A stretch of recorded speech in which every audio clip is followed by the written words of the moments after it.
Hi, my name's Mishki, and I have a show in this very Garage Logic universe that you're in right now. In fact, I've completed numerous one-hour programs, all under this Garage Logic flag.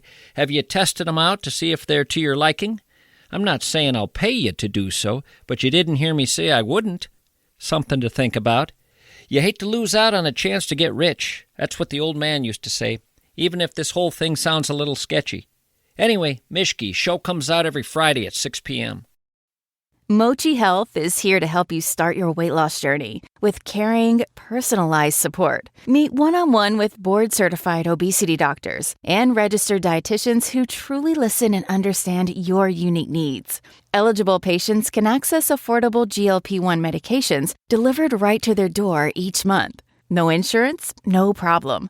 Mochi Health accepts FSA and HSA, making care accessible and affordable. And with 24/7 customer service, you'll never feel alone on your path to better health. Get started with Mochi Health today. Take the free quiz at joinmochi.com and use code AUDIO40 at checkout for $40 off your first month of membership. That's joinmochi.com with promo code AUDIO40. This is the Weekly Scramble, a place where we chat about life over a cold one. Or two.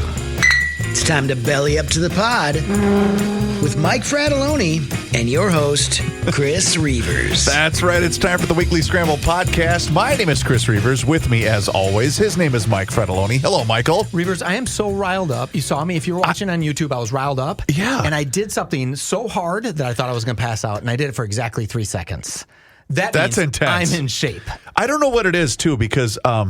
Well, I'm just pissed. I personally know what it is with me, but it's that I think what it is. You know, I have a guess. Mm-hmm. It's the same almost lull that we have on what's called Blue Monday. It's just that we have better weather. So you know what Blue Monday is, right? Remind me. The second Monday of January. Okay. So it's always after the first of the year dies down. Everyone's because the holiday week, and you think it's the worst week in radio. Well, second worst week. Last week of the year is the worst week. And so the week between Christmas and New Year's is festive. It's fun. Mm-hmm. There's no traffic. Everyone's in a good mood. Let's hit the reset button on life. Yep. And then all of a sudden, January 10th to the 15th rolls around. We're like, crap. Yeah. Now we're stuck in this, but it's almost that same where everyone's in a good mood for the 4th of July and everyone's kind of festive. And then it's like, okay, now we're back to reality, even though the weather's much nicer than it is in January. So I have a feeling that that's what it is. That could be it. What it is with me is that I feel like I'm running in quicksand? Maple syrup. Right. Yeah. I feel like I'm just Masters running Maples? Masters Maple real slow because when everyone was out of town, I couldn't get anything done. Right. Let me be honest, Reavers. My labor alone does not get enough stuff done, right? People work with me all day long on this show and on our social media and our company and our property. We have people working with us all day long. Everyone was gone. I didn't get anything done. So I'm texting people like, hey. And you did not go anywhere for the 4th? I did not go. Okay. I worked every day. Because don't you normally do something for the 4th? My sister, who's going to listen to this, my sweet sister Sue, went up to the cabin with all of her kids and grandkids. Okay. Some of the grandkids are really tiny, right? So it's a family cabin. We all share this cabin. And she gets up there, and I'm like, it's normally the 4th is my week, right? Didn't do it this time. I couldn't get it. My kids work. It doesn't really work. So she said that she's going to take it, which is absolutely fantastic. She did a ton of work. Come around Saturday, storms come through, knock the power out. Oh, no. So they have no power. It's 100 degrees up there. And so and little everyone kids. went home. Everyone went home. Dear God. I felt horrible for her. But I was still working. It's funny. Okay, so I promise we have a story matter to get to, but I want to share this story. Not a good one, but we got But here's the thing. I had this very conversation this morning. Our kids are all in camps in the morning and whatnot, so it's dropping off this kid, picking up that kid, so on and so on. So I was just sitting there BSing with the dad, and he said, yeah, we were up at my wife's family's cabin, and we lost power. Same thing. Storms went through. And I said, he goes, yeah, the air conditioning went out. I said, I would have been in the vehicle finding the nearest Holiday Inn within 30 minutes. Sure. And he said, oh, come on. I go, oh, no. Yeah. Years ago, we brought baby William. He wasn't a year old, and we were down in Iowa. Same thing happened. We lost power, And I didn't know if it was the whole hotel. I had no idea. I said, if they don't get us another room, we are getting another hotel. Because I cannot sleep when it's humid. I can't. I just sit and sweat. I toss and turn, and I'm a disaster. So, first world problem. I know, right? Exactly. I can't even sleep without air conditioning, but I get it. But I was home alone. I got to tell you, I had that air conditioning cranked to like 63 I had a degrees. conversation with my wife, and I know Sushere would agree with me on this. She knocked it down to 67 degrees because it was really hot outside. And I said, honey, it doesn't work that way.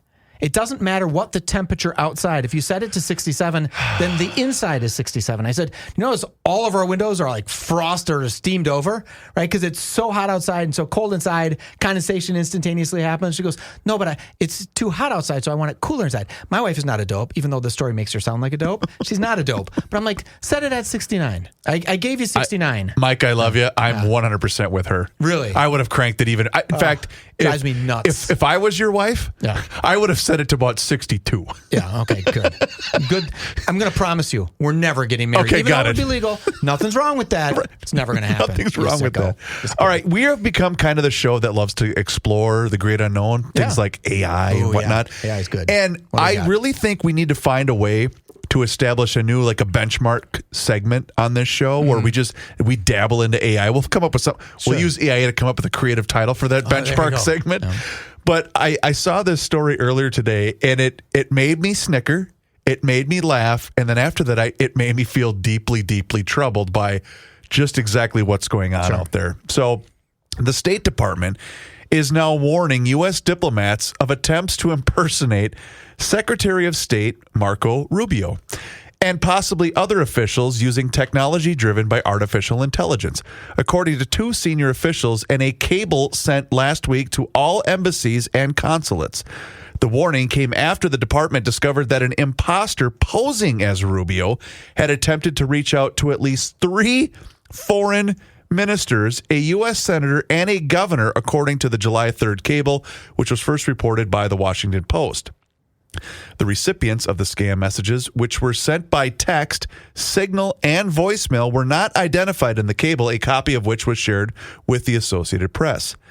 The State Department is aware of the incident and is currently investigating this matter, it said. The department takes seriously its responsibility to safeguard its information and continuously take steps to improve the department's cybersecurity posture to prevent future incidents. It declined to comment further due to security reasons and the ongoing investigation. It's the latest instance of a high-level Trump administration figure targeted by an impersonator, with a similar incident revealed in May involving President Donald Trump's chief of staff, Susie Wiles. I got to tell you, it was like, oh, that's kind of funny. Wait a minute. Yeah, not so funny. But here's why it's not so funny. Because of what happened here in Minnesota not that long ago, where sadly Melissa Hortman and her husband were gunned down. Yeah, not so funny at all, yeah. Well, but that's what I'm thinking. Like, how soon until this is used for those types of... You just can't believe anything. You can't believe. That's why in-person sales. If your kid's in college right now, tell them to not worry about anything besides getting a job in in-person sales. Because the only way people are going to believe you is if you're standing in front of them. Every email is going to be inconsequential. Every message is going to be inconsequential. But person-to-person sales is going to work. I was watching a news clip over the long holiday break that we had, and it wasn't in this state, but it was a professor, and the subject, because I know how to party when I got time off. Sure, I was breaking down a news segment, but it was really interesting because the news segment was basically a professor, and I don't want to speculate on the school because I don't remember, but you can apply it to basically any school in the United States. About one of the reasons for declining enrollment is the role that artificial intelligence has now played in the workforce. Sure. We've seen it play out here where we used to have, so I'll let people in on this. When we used to do ads for, back in the radio days, you would have this thing called a voice bank where, okay, I need a middle-aged woman to voice the spot for Acme Garden Company, or I need an older gentleman to voice this for a medical supply company. Like, you would have certain types of voices that you could go to where you'd call up, our good buddy. You remember Carolyn Peterson? She used to. We used to do the show from her studio. Yep. And Carolyn got a big time job being a voiceover nationally, and she was one of our go-tos because she's just a pro's pro. And people like that are now being phased out because why pay somebody to be that voice bank when you can have AI do it for nothing? Why would you ever? Those, I mean, but okay, the world is gone. Those are all those jobs are gone. And so this professor was saying this was just his theory, but he basically said, with the active role that AI is now playing in the workforce, that we feel these declining enrollments are just going to get worse and worse and worse and worse. Because why? Why would you spend $100,000 or whatever it is to go get a degree when you can learn how to do something artificially on the interwebs, and you're going to be able to make money when you're 19? You know what's going to help us with this AI thing? And I came up with this theory on my own. I'm kind of proud, Reavers.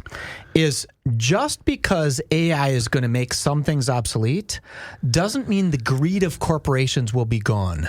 No corporation is going to say, hey, I'm going to get rid of all these low-level employees, right, through AI. What they're going to say is, because of AI, instead of being 13% more efficient this next year, every employee needs to become infinitely more efficient, 400, 500, 600 times more efficient, right? And they're going to use the tools of AI. So instead of a company having a return of X, they're going to say, hey, we need X times X, right? So the greed of corporations is still going to hire a bunch of people. And they might say, we're going to have a bunch of salesmen out in the field, and then every call we get to tech support is going to be AI driven, right? But you have to have, it's just going to be a blooming of competency outside of the AI, right? It's going to be face-to-face competency. And you know what? As much as I spread doom and gloom with the broadcast industry, the Garage Logic podcast, our Big Brother podcast, we were kind of ahead of the curve with that, with the implement of AI in certain scenarios. Because we had... Whose fault is that? We had Sidekick in a can years ago. Yep. So, oh my God, that Sidekick in a can might have taken Rookie's career. Still could.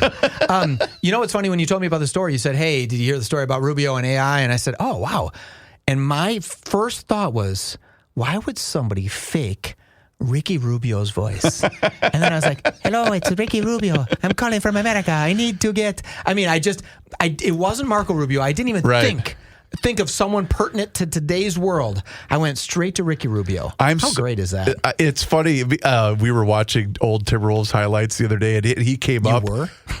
My boys and I were, because it's we were watching the draft. And oh my God, introduce them to some girls. My God, those boys. Well, they're not old enough for girls yet. One of them's 13. Yeah. My God, kids are married at that age. Well, but my point was he became fascinated with who's this little guy that's playing for the Timberwolves. Rubio. I'm like, it's Ricky Rubio. He was, and they weren't old enough when he was playing with the Wolves. In fact, Leland wasn't even born. I said, oh, you guys would have loved him. He would have been your favorite. He would have been your favorite Timberwolves player. He was pretty cool. Yeah. Yeah. Oh my God. If you're spending, you do spend some quality time with your kids. Someone on the frat pack wrote something nice, like I made fun of you to go into these games, and he's like, hey, it's the best time of your life going to the games with these kids. I commented on that. It was a gentleman that I said I was a nerd for watching the NBA draft with my boys. That was a very nice comment he made, too. He said, hey, you're never a nerd doing something with your kids. I'm like, if you're looking through 17-year-old Ricky Rubio highlight reels with your kids, okay, I do have some nerd game for you. Go ahead. Okay, you ready? So I compiled a list. I saw it on the internet. I got like a couple of these right, which is pretty good. Okay. I think you're going to get 8 out of 10 right. Okay. So let me tell you what it is. I'm going to ask you, and everybody that's watching or listening at home can play along. I want to talk and ask you about the rarest single game. Oh boy. Single game, rarest thing that's ever happened in a Major League Baseball. And when we get back from break, it's the top 10, and I want you to figure out if you can name all 10. Put me on the spot. I love it. I think you can do it. I absolutely love it. Let's talk about our friends at North American Banking Company. I made a stop in at North American Banking Company. What was that? 2 weeks ago, I went to the Hastings location, and they are so cool. I got to tell you, I really was tired of being just a number to my big national bank where I would literally walk to the counter and it would take forever just to hey, can I get help with something here? And then do they try to sell you 12 other things? No, what they do is they make you sit down and wait for a personalized banker. I ain't got that kind of time. Then wants to say, oh, do you need a credit card for this? Or what about a home fix-it loan? I just need help with my account. I don't need to go to anyway, but that's it's banking done differently. And that's why I decided to make the switch. And I think you'll be happy if you decide to make the switch as well, because they've been at it since 1998 when they made a promise to deliver a better banking experience for their customers where you know your banker and they, of course, know you. And while a lot has changed since then, this commitment to being a true community bank in the Twin Cities, that has not. Were you waving at me? No, I had a little Royce-like gas attack, so I was showing the people on camera. I was apologizing to the YouTubers. They invested the people, businesses, and organizations that make the Twin Cities a great place to live, and they get it. They understand that there's no shortage of banking options here in the Twin Cities. So if you're tired, like I was, of just being a number to your big national bank, then be sure to check out my friends at North American Banking Company. And right now is a great time to put your home's equity to work, and that's because a home equity line of credit from North American Banking Company is going to give you flexible access to funds when you need them most. Whether it's a home project or at the cabin, an unexpected expense or something else, their experts make it easy. So check them out online today. It's nabankco.com to learn more. nabankco.com to learn more. North American Banking Company, member FDIC, is an equal housing lender. The Weekly Scramble. We will be right back. So you're going to quiz me. I think you can do well on this. Okay, so here's again the quiz. Play at home with us, right? You can do this. Okay. Write it in the comments, review this segment, do whatever you want to do. It's the rarest single game MLB game stats. Single game. So it happened in one single game. All right. And it's the rarest things to happen in Major League Baseball. Dating all the way back. Okay. So let me first go to how many games. This is a rough number, right? All right. How many games do you think have been played in Major League Baseball since its inception? Oh my God. It's a tough one, isn't it? Well, I mean, you got to think too, because it's 162 now, but it was 140. It was 120 some. Oh my God! Can I use a calculator? Yeah, go ahead and use a calculator. Okay, so we got to be. I'm just going to take a guess. I'm going to take a rough stab take a wild at it. Guess. Wait, that's not. Because I think people are kind of taking a guess on the internet because they really don't. No one's gone back. I'm going to say 100 times 162. Let's see. Well, okay. Here's how I'm going to answer it. One of the things that was startling to me, I'm going to guess it's got to be 30,000 games. I have no idea. 248,000 games. Okay, I was way off. Okay, one of the things I found fascinating, and it was a cool because again, I know I'm a nerd. Sure. So I follow a lot of nerdy baseball and sports accounts, but there was a cool photo of Cleveland's current ballpark. It was Progressive Field. I think it might have a new name now. But are you looking at me like I would know? I know, but it was and I think that stadium seats just shy of 40,000. It's about the same size as Target Field, okay.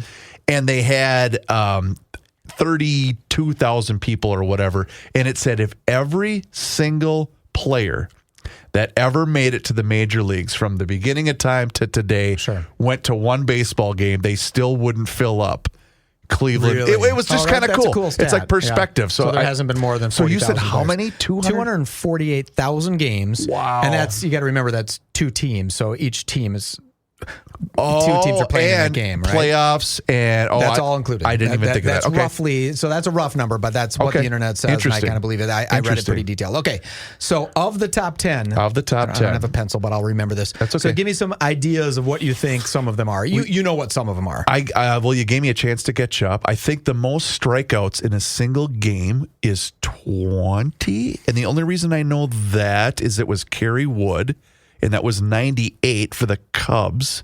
But I wonder if anybody has passed him since then. Okay, so that's number 3 out of the top 10.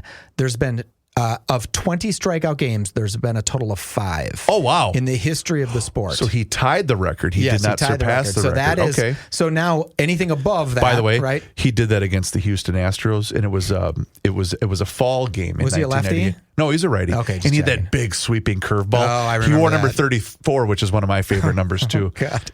Okay, you got one. Okay.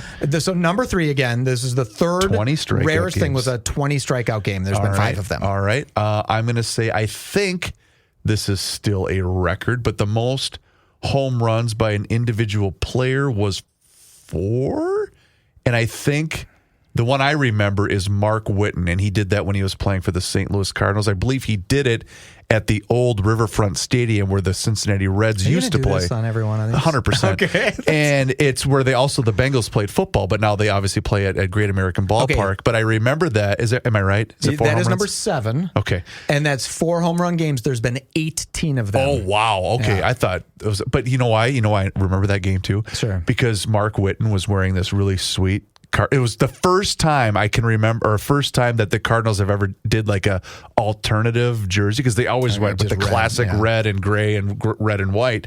And it was a cool navy blue Cardinals hat that had the red STL stitching. And I went, I got to get that hat. That was my first non-Twins hat I ever bought. 9/11, when Reagan was shot. I mean, I remember all those things so clearly. Jesus, you're a weirdo. Okay, keep going. Okay. So you have number 7 and number 9. Again, number 7 was 4 home runs in a game, and it's been done 18 times. Well, we got to go with things like, okay, if we're doing home runs in a game, we got to go with things like RBIs in a game. RBIs in a game is, do you know how many RBIs in a game make up the rarest stats? I remember Pedro Munoz from the Twins, and is it just a regular 9-inning game, or can it be extra inning game? Well, I think 9-inning game. Okay, well, because I know Pedro Munoz had the Twins record in like 1995, and I think that was a 9 RBI game that he had. I would guess it would be more than that. So at 10 RBI in a game is number 6, and that's been done 15 times. Only 15 times out of 248,000 games. Okay, honestly, I would have guessed it was more than 10 for a major league record. Yeah, I think so. And I think I want to start calling it RSBI because that sounds better to me. Runs. See, that word's plural. Can I have a quick meltdown about that very individual statistic? If I'm watching a national telecast of anything baseball related, the second I hear you refer to it as, Mike Fratelloni had 6 RBI in this game, I instantly discredit you from ever talking about the sport again, and I'm going to tell you why. The RBI, it is a run batted in, and if you have 2, it's runs batted in. However, the RBI became an identifiable statistical category years ago. Thus, it has the ability to be pluralized. Thank you. I'd like to make it RBIX, like Latinx, RBIX, so it's gender neutral. Okay, next one. You have number 3, 6, and 7. Well, here we go. Oral Hershiser has the consecutive. Oh, wait, that's not in a single game, though. Yeah, it's just in a single game. I was going to say the consecutive scoreless innings streak, because he had 59 for the Dodgers back in 1988. So would it be, well, it can't be things like no-hitters, because there's been a million of no-hitters. Right? Oh. Number 10 is no-hitters. There's been 323 of them. So, you know who has the record? Who's that? Nolan Ryan. Nolan Ryan has 7. I probably did. How about this fun fact about Nolan Ryan? All right. He has, I believe, he has obviously the most no-hitters of anybody ever in professional baseball, because he played till he was 42. He also has the most one-hitters in baseball. Really? I think he might be tied with Bob Gibson. He also has never won the Cy Young Award, which I blew Joe's mind with that stat a while ago.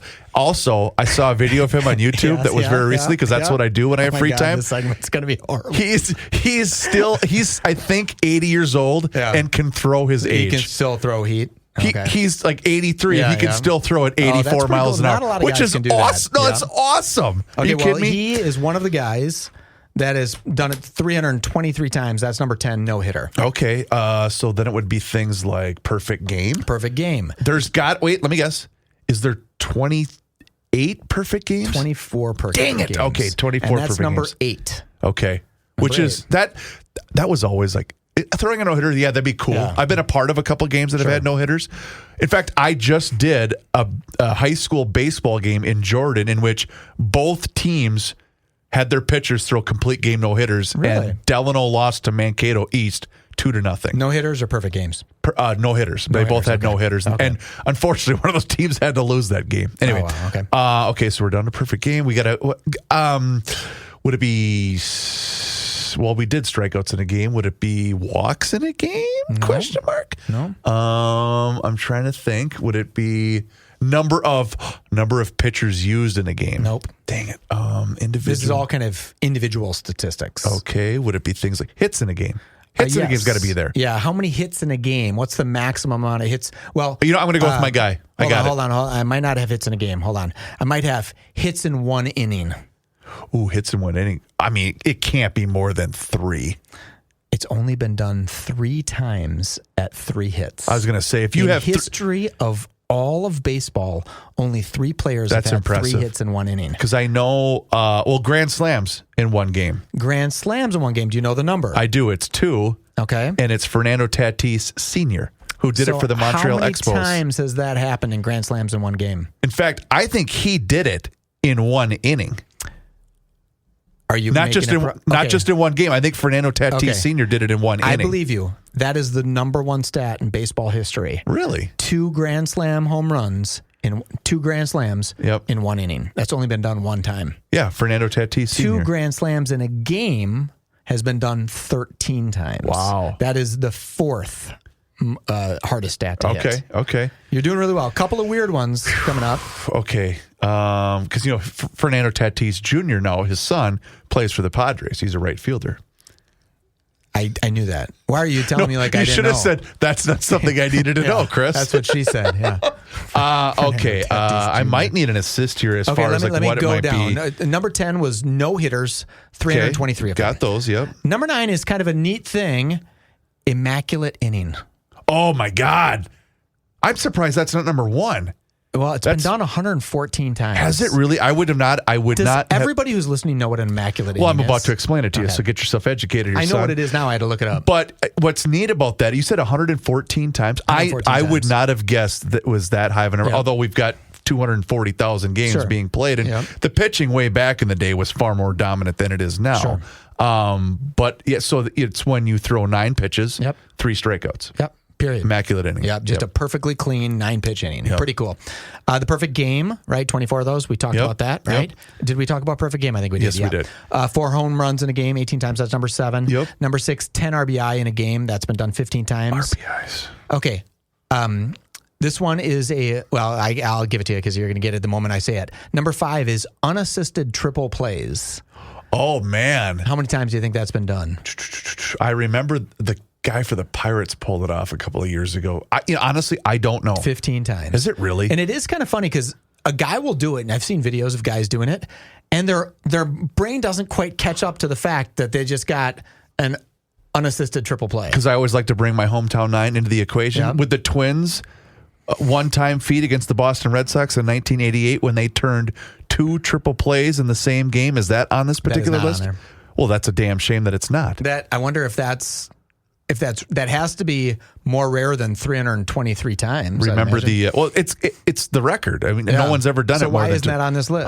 I'm surprised that it's not, and I'm even more mad at myself that I didn't think of it on my own ahead of time. So that was number 5 was unassisted triple plays. By the way, I wasn't done, Mike, because it was Gaetti to Newman to Herbeck on both occasions. Oh, really? Okay. And former Twin Tom Bernansky is one of the people that grounded into said triple play. So as I'm reading this, search the web and see if triple plays in a game is, because that seems like that would be a stat that would be pretty rare. Multiple triple plays in a game. Turning. Number, as you're searching for that, number 4 is 2 grand slams in a game. That's happened 13 times. Number 3 is 20 strikeouts in a game. That's only been done 5 times. 20 strikeout games. Okay, first of all, I need a correction. I was right that the Minnesota Twins are the only Major League Baseball team to turn 2 triple plays in the same game. I just got the year wrong. The historic feat occurred on July 17th, 1990. I thought it was 1988. Against the Boston Red Sox. The Twins won the game 1-0, despite the Red Sox scoring, or the Twins won the game 1-0. There you go. I wonder why that's not on this list. Because you invented something that's only been done once. Right. And that's the same as, number 4 is 2 grand slams in a game. Number 3 is 20 strikeouts. Number 2 is 3 hits in 1 inning. And number 1 hardest thing that matches 2 triple plays in 1 game, right, is 2 grand slams in 1 inning. Wow. That's really, really, are all of these done by single players? That's what it is. Individual it's all done feats. There you go. That's why. Individual feats. That makes more sense. Yeah, it does. But how cool is that? 248,000 approximate games played. Yep. 30,000 plus players that have ever played this game. And only one person's hit back-to-back grand slams in one inning, right? I mean, that's really cool. And only 323 no-hitters in all of those games. Take that, the rest of you 13-year-old Faribault boys that had girlfriends. Yeah. I was studying. Yeah, you knew them. Baseball cards. I think I would have gotten the no-hitter, right? I would have gotten the perfect game no-hitter. Maybe a triple play I would have gotten, maybe some big grand slams, but I think I would have had a few of those. You, I think, got them all, Reavers. I got pretty a few. damn close. I got a few. Yeah, you got 8 or 9. You know what you would get? Nuts. Well, nuts. You would get nuts right now. And that's We Are Nuts. And our buddies at wearenutsmn.com. I shared the information that you gave me last week with the GL crew about just basically how they're killing it right now at all the Frattallone's locations. And they said, that's insane. I go, that's how good the product is, boys. In the first 7 days, right? So I have data for the first 7 days of the month. Yep. We already made this month. We did more business than we did last year. But if we continue on this pace, we'll do more business in this month than we did all of last year in We Are Nuts. That's so cool. And you can see the Frat Pack people Frat Packers are putting We Are Nuts all over the Frat Pack. I think it's really funny. It's awesome. And this is a really cool promotion that we're rolling out starting today. This is a special just for you Weekly Scramble and Garage Logic listeners right now through the end of the month. You get $10 off the famous Best of Toffee Nuts Nut House 4-pack, which is, by the way, something that I absolutely love. All you got to do is use the discount code GLNutHouse. So you people that are listening to this show that can't make it to a Frattallone's because you don't live in the state of Minnesota, this is a perfect way to introduce yourself with the best snack going right now. Maybe you're bedridden. Yeah. Right? Maybe you are. Maybe you have to use a long stick to dial the phone. Just go to wearenutsmn.com. That's their website, wearenutsmn.com, and enter the promo code GLNutHouse. That's the price that you're going to get after the discount. That's right. It's right there on the website. So when you go to checkout, make sure you enter that promo code, and you're going to get a great deal right now through the end of the month. That code ends July 31st. It's the best. They are such a great family to work with, and we love them. So wearenutsmn.com and use the promo code GLNutHouse. The Weekly Scramble. We will be right back. Got a couple of emails I'd like to share with you, Mr. Frattallone, if you're ready for that. You had suggested to people to go out and find and rate and review our show because it really does help the added promotion, the added value of the show, and it helps other people find our show as well. And I got a couple of great emails. The first is from Dave, Frat Pack 5000. Chris, I tried to like and review the Weekly Scramble like you and Mike instructed and attach a picture, but couldn't attach it. So I'm trying here. I'm really trying. That's Dave G. in Apple Valley, number 2477 on the Frat Pack. So thank you, Dave. And also Bert was saying kind of the same thing.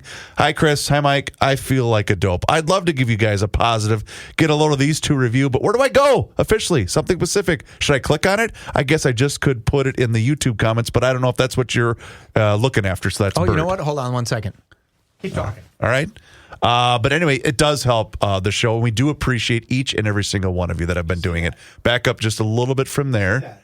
Okay, there we go. Okay, so you got to tell people what we're doing because most of the people listen to it on the show. Okay, so Mike is pulling up the Weekly Scramble feature on his iPhone. Yep, and then you scroll all the way down, right? You go all the way down. Then it says right there, rate and review. And you just write right there. And you notice that number is 121. We've had 121 rate and reviews. That's really cool. That's about 60 or 50 or so more than we had the other day. That's pretty cool. Right? That's very cool. You were standing there. What are you showing me right now? So there you go. There you go. Did you like that? Dave, and you got Bert. So that hopefully that'll help you guys out. Okay. Is this good radio? Yeah. You got to move over just a little bit. All right, you've got a logo on your polo shirt that looks like a golf shirt. You see it? I do see it. It's a dude with a gold chain. Okay. Just the gold chain is falling off there. It's East Side Golf. East Side Golf. Yeah. So Mike was just showing the YouTube audience his East Side Golf polo shirt because I'm assuming he's headed to the course at some point in the next couple of days. East Side Golf is this company out of Memphis, right? African-American owned company, right? It's got to be. It's an African-American guy playing golf with a... It's a very cool logo. And when I saw it, it touched me. These are my people, right? Okay. And I said, that's the kind of golfer I am. I'm cool. I wear chains. Oh, so East Side Golf isn't a reference to St. Paul. No, this is from Memphis. This is a totally different town. That's cool. So I'm sure when they're like writing up their business plan, they're like, you know what we should do is let's sell golf shirts to guys like us. And then me, a 55-year-old white guy, said, I love those shirts more than anything. and I bought them in every color. Really? And they're cool. I'm going to get you one. That is a really cool thing. I'm not joking. That is a very cool logo. Yeah, it reminds me of like, I don't know. I just feel like I'm part of the cool guys when I wear it. Do you think when they find out that the 55-year-old white guy from St. Paul, sell it? They're going to say, "Oh God!" Remember FUBU, like For Us, By Us, or whatever? For sure. Yeah. And then it sold to a Japanese firm, and they were like, "Wait, that ain't going to work. These guys are going to have to sell to a Japanese company." And they're like, Fratelloni bought some. We no longer fit into We're not cool guys anymore. We got to get rid of this. But super cool. That was my shirt. I'm always respectful to people, Reverse. I'm always respectful. You know this, of course. I've been out with you many times in public. Yeah. That I knock on my refrigerator before I open it. You wait. You knock on the refrigerator before you open it. Yeah, I do it just in case the salad is dressing. Okay, that was not good. The salad is dressing. Okay, here's another one. All right. What's the difference between a dirty bus stop and a lobster with breast implants? What? Mike, I don't know. What is the difference? One is a crusty bus station, and the other is a busty crustacean. That wasn't bad. Reavers, that was pretty good. If you're listening and you're still listening to this show, right, and if you're watching us on YouTube and you don't rate and review us at a 5 after that line busty crustacean, we can't do any better than this. This is as good as we can get, and you are the best. Thank you, Michael. Please do us a favor, as Mike mentioned, rate and review the show wherever you happen to be listening to the Weekly Scramble podcast. We really do appreciate it. His name is Mike Fratelloni. My name is Chris Reavers. Thank you so very much for tuning in to the Weekly Scramble podcast. We will talk to you again next time, and until then, cheers.